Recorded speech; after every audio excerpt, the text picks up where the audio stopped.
সংসদের কুরুক্ষেত্র, ৭২-এর সংবিধানে বন্দী জুলাই বিপ্লব ও একটি ঐতিহাসিক ভুল বোঝাবুঝি। একটি রক্তাক্ত গণ অভ্যুত্থানের পর যখন নতুন কোনো সংসদ গঠিত হয়, তখন সাধারণ মানুষের প্রত্যাশা থাকে সেখানে হয়তো রচিত হবে নতুন কোনো ইতিহাস, রচিত হবে ঐক্যের এক নতুন মহাকাব্য। কিন্তু বাস্তবতার রাজনৈতিক ক্যানভাসটি বড্ড নির্মম। সম্প্রতি ত্রয়োদশ জাতীয় সংসদের ভেতরে ঘটে যাওয়া ঘটনাগুলো যেন আমাদের সেই নির্মম বাস্তবতার সাথেই নতুন করে পরিচয় করিয়ে দিচ্ছে। যে রাজনৈতিক দলগুলো রাজপথে কাঁধে কাঁধ মিলিয়ে লড়াই করেছিল, আজ সেই সংসদ কক্ষেই তারা একে অপরের দিকে ছুড়ে দিচ্ছে তীক্ষ্ণ বাক্যবাণ। আর এই চরম বিতর্কের কেন্দ্রবিন্দুতে রয়েছে একটি মাত্র বই, বাংলাদেশের সর্বোচ্চ আইন, সংবিধান। একদিকে রয়েছে রাষ্ট্র ক্ষমতায় থাকা জোট, তাদের দাবি সংবিধানের কাঠামো ঠিক রেখে শুধু প্রয়োজনীয় অংশগুলো পরিবর্তন করতে হবে।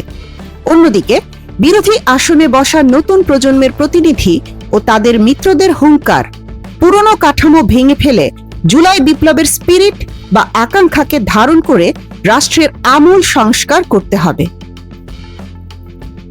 কিন্তু বিতর্কের পারদ চরম সীমায় পৌঁছায় তখন, যখন সংসদের ভেতরে সাবেক এক প্রধানমন্ত্রীর ১৫ বছর আগের একটি উক্তিকে কেন্দ্র করে ফেলা হয় এক ভয়ঙ্কর রাজনৈতিক ফাঁদ। কি ঘটেছিল সংসদের সেই রুদ্ধদ্বার কক্ষে? কেন বিরোধী দল ওয়াকআউট করতে বাধ্য হলো? আর সত্যিই কি অতীতে সংবিধানকে আস্থা করে ছুঁড়ে ফেলার কোনো হুঙ্কার দেওয়া হয়েছিল, নাকি এর পেছনে লুকিয়ে আছে রাজনৈতিক স্বার্থ সিদ্ধির এক সুনিপুণ খেলা? চলুন সংসদের ভেতরের এই চরম স্নায়ুযুদ্ধ এবং ইতিহাসের একটি বড় ভুল বোঝাবুঝির পরতে পরতে আজ বিশ্লেষণ করা যাক।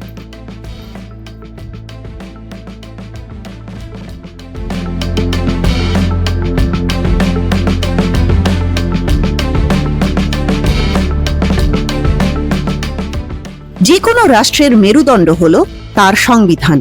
কিন্তু সেই মেরুদণ্ড যদি ঘুণে ধরা হয়, তবে কি শুধু ওষুধ দিয়ে সারানো সম্ভব, নাকি প্রয়োজন বড় কোনো অস্ত্রোপচারের? জাতীয় সংসদে এখন ঠিক এই দার্শনিক ও রাজনৈতিক লড়াইটিই চলছে। ক্ষমতাসীন জোটের স্পষ্ট অবস্থান হল ১৯৭২ সালের সংবিধানের সাথে জড়িয়ে আছে লাখো শহীদের রক্ত এবং মহান মুক্তিযুদ্ধের আবেগ। আইনমন্ত্রীর কণ্ঠেও ছিল সেই একই সুর। তিনি অত্যন্ত দৃঢ়তার সাথে স্মরণ করিয়ে দেন যে এই পবিত্র দলিলকে সামনে রেখেই রাষ্ট্রের ভবিষ্যৎ পরিচালিত হবে। কিন্তু বিরোধী আসনে থাকা নবীন সংসদ সদস্য এবং তাদের মিত্ররা এই যুক্তি মানতে নারাজ। তাদের দাবি অত্যন্ত তীক্ষ্ণ। তাদের মতে, স্বাধীন দেশে জন্ম নেওয়া নতুন প্রজন্ম, যাদের আত্মত্যাগের বিনিময়ে এই নতুন বাংলাদেশের জন্ম, তারা এই পুরনো সাংবিধানিক কাঠামোর মাঝে নিজেদের ভবিষ্যৎ দেখতে নারাজ। বিরোধী দলের এক তরুণ সংসদ সদস্য সংসদে দাঁড়িয়ে যে প্রশ্নটি ছুড়ে দিয়েছেন, তা ছিল রীতিমতো এক বিস্ফোরণ। তিনি সরাসরি জানতে চান, কেন জুলাই গণ অভ্যুত্থানের পর জনগণের ম্যান্ডেটকে পাশ কাটিয়ে সরকার তুচ্ছ বিষয় নিয়ে ব্যস্ত? যেখানে তরুণরা বুকের রক্ত দিয়ে রাষ্ট্রের কাঠামোগত পরিবর্তনের দাবি তুলেছিল, সেখানে তাদের হাতে কেন ধরিয়ে দেওয়া হচ্ছে সস্তা ভর্তুকির কার্ড বা ছোটখাটো প্রশাসনিক রদবদলের সান্ত্বনা? নদী পার হওয়ার পর যেমন মাঝির আর কোনো প্রয়োজন থাকে না, ঠিক তেমনি ক্ষমতা হাতে পাওয়ার পর কি রাজপথের সেই রক্তস্নাত দাবিগুলো বিস্মৃতির অতলে হারিয়ে যাচ্ছে? বিরোধী দলের আক্ষেপ, যাদের রক্তে এই সরকার প্রতিষ্ঠিত হলো, আজ তাদের দাবিকেই চরমভাবে অবমূল্যায়ন করা হচ্ছে। সংসদে দাঁড়িয়ে বিরোধী দলের ওই তরুণ সংসদ সদস্য অত্যন্ত ক্ষোভের সাথে একটি বাস্তবতা তুলে ধরেন। তিনি বলেন, দেশের মানুষ যখন একটি নতুন রাষ্ট্র গঠনের স্বপ্নে বিভোর, তখন সরকার ব্যস্ত ফ্যামিলি কার্ড, কৃষি কার্ড আর খাল খননের মতো রুটিন কাজ নিয়ে।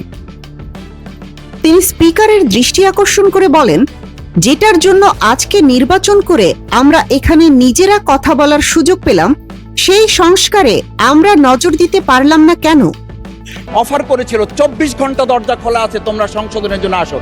অ্যামেন্ডমেন্ট বা সংশোধনের জন্য তো শেখ হাসিনাও সেদিন অফার করেছিল, বলেছিলেন 24 ঘন্টা দরজা খোলা আছে।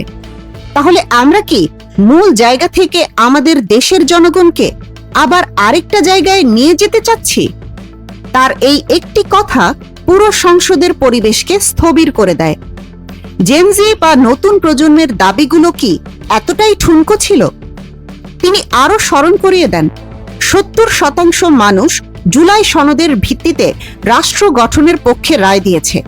সেখানে তরুণরা তো আর রাস্তায় প্ল্যাকার্ড হাতে ফ্যামিলি কার্ডের জন্য দাঁড়ায়নি। তারা দাঁড়িয়েছিল ভোটাধিকার এবং একটি বৈষম্যহীন রাষ্ট্রের জন্য।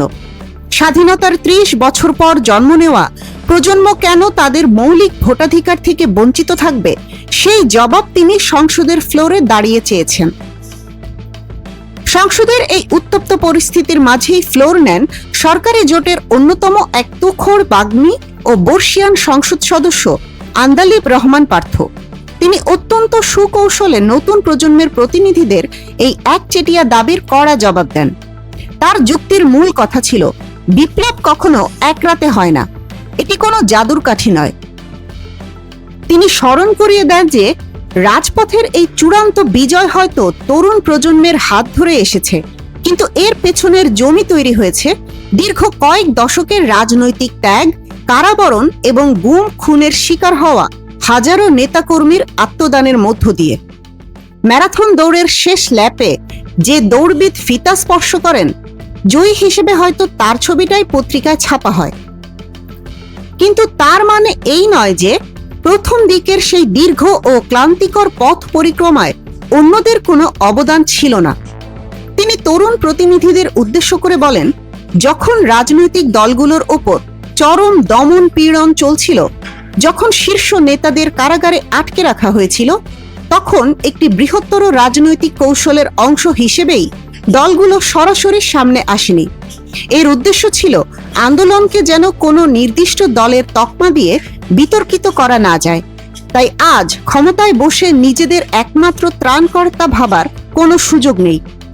আবেগ এবং বাস্তবতার এক নিখুঁত ভারসাম্য রেখেই রাষ্ট্র পরিচালনা করতে হবে। যুক্তি এবং পাল্টা যুক্তির এই লড়াই হয়তো একটি সাধারণ সংসদীয় বিতর্ক হয়েই থাকতে পারত, কিন্তু বিরোধী দলের আরেকজন প্রবীণ সদস্য যখন ফ্লোর নিলেন, তখন তিনি ক্ষমতাসীন দলের দিকে এমন এক রাজনৈতিক ব্রহ্মাস্ত্র নিক্ষেপ করলেন যার জন্য ট্রেজারি বেঞ্চ একেবারেই প্রস্তুত ছিল না। তিনি সোজাসুজি আঘাত হানলেন ক্ষমতাসীন দলের সবচেয়ে স্পর্শকাতর জায়গায়, তাদের শীর্ষ নেত্রীর একটি পুরনো বক্তব্যকে কেন্দ্র করে। এই সংবিধান হলো আওয়ামী লীগের একটি ইশতেহার। এই সংবিধানকে যেই দিন জনগণের সরকার আসবে, সেই দিন এই সংবিধানকে ছুঁড়ে ফেলে দেওয়া হবে। এই সংবিধান তিনি সংসদে দাঁড়িয়ে দাবি করেন যে গণতন্ত্রের জন্য আজীবন সংগ্রাম করা সেই নেত্রী নিজেই একসময় বলেছিলেন, যেদিন সত্যিকারের জনগণের সরকার প্রতিষ্ঠিত হবে, সেদিন এই সংবিধানকে আস্থা কুড়ে ছুঁড়ে ফেলা হবে। এবার ভাবুন পরিস্থিতিটা, ক্ষমতাসীন দলের যে মন্ত্রী ও সংসদ সদস্যরা একটু আগেই 1972 সালের সংবিধানকে রক্ষার পক্ষে জোরালো যুক্তি দিচ্ছিলেন, টেবিল চাপড়ে সমর্থন জানাচ্ছিলেন, এই মন্তব্যের পর তারা রীতিমতো থমকে যান। বিরোধী দলের ওই সদস্য চরম কটাক্ষ করে বলেন, আপনারা যারা আপনাদের নেত্রীর সাথে সারা জীবন রাজনীতি করেছেন, আজ সংবিধান রক্ষার নামে আপনারা কি আপনাদের নিজেদের নেত্রীর সেই ঐতিহাসিক ঘোষণাকেই অপমান করছেন না? মুহূর্তের মধ্যে সংসদের পুরো আবহাওয়া পাল্টে যায়। জনমনেও তৈরি হয় এক বিশাল প্রশ্ন, সত্যিই কি ওই শীর্ষ নেত্রী পুরো সংবিধানকে ছুঁড়ে ফেলার কথা বলেছিলেন? ইতিহাসের পাতা উল্টানো যাক। চলুন ফিরে যাই 2011 সালের 13 জুলাই।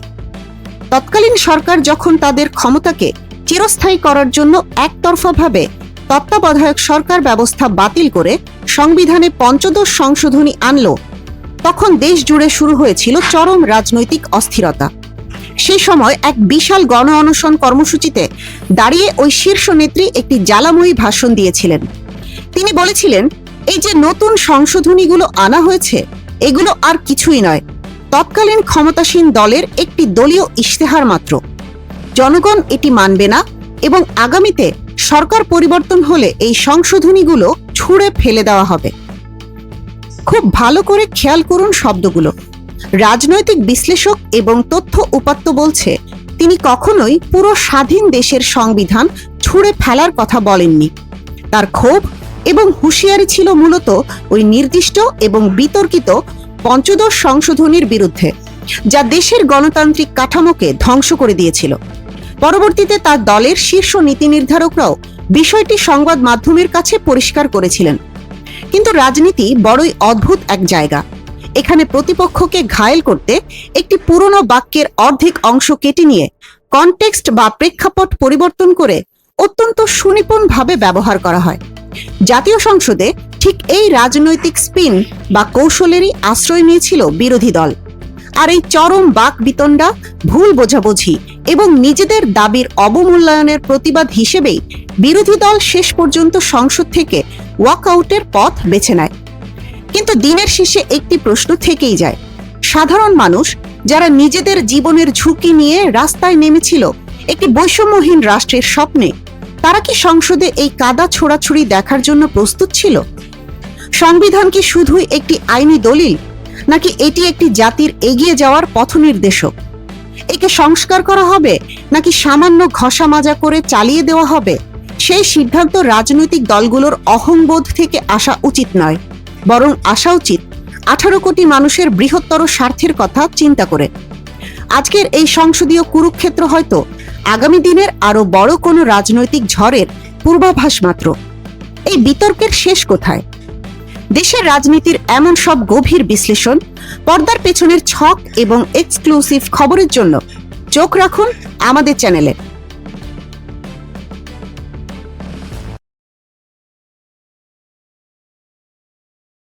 এতক্ষণ দেখছিলেন ইকো অফ বাংলাদেশ। প্রতিদিনের এমন নিউজ আপডেট পেতে সাবস্ক্রাইব করুন আমাদের চ্যানেল, সেই সাথে অন করে রাখুন বেল আইকন।